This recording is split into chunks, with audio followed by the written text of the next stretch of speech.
So here we have the Vauxhall Mokka exclusive on a 16 plate. I'm going to start off by showing you around the outside of the car, and then we'll hop in and run through some controls on the inside. But from the outside you can see it's a 5-door car with alloy wheels. Let's start off inside the boot and then we'll work our way around the rest of the car from there. So as we approach the boot, you'll see we've got reversing sensors, plenty of boot space as well, along with that 60/40 split folding rear seat, and then underneath this tray section even more space should you need it.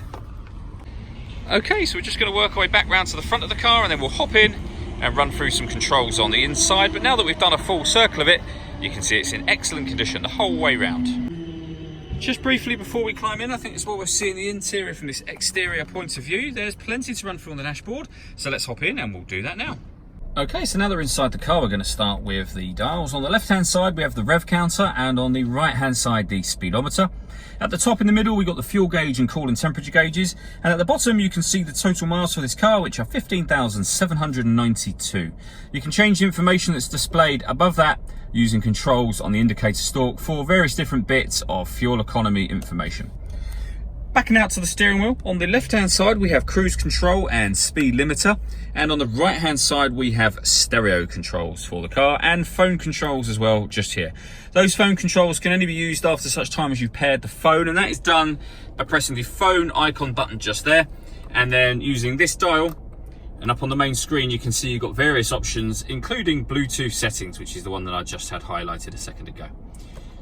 When it comes to radio, we have DAB, AM and FM, as you can see. If you want to listen to your own music, you can do that via the CD player and the auxiliary and USB inputs. So the CD player is just there. We have the main volume for the stereo at the top here as well.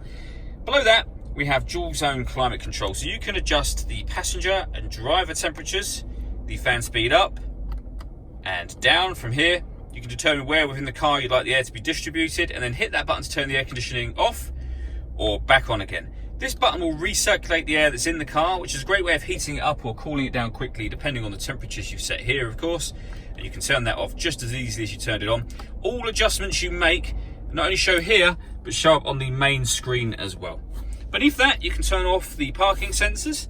You can also turn off the stop and start. So this car is designed to cut out when it's stationary in traffic to save you fuel. This button will turn that system on or off again. And under that, we have a 12-volt charging socket, the auxiliary and USB inputs that I mentioned a moment ago, and a 5-speed manual gearbox. All that leaves me to say is thank you for taking the time to watch this video. If you'd like to come and see the car in person and have a test drive, please feel free to call any of our MJA sites. We'd love to hear from you soon.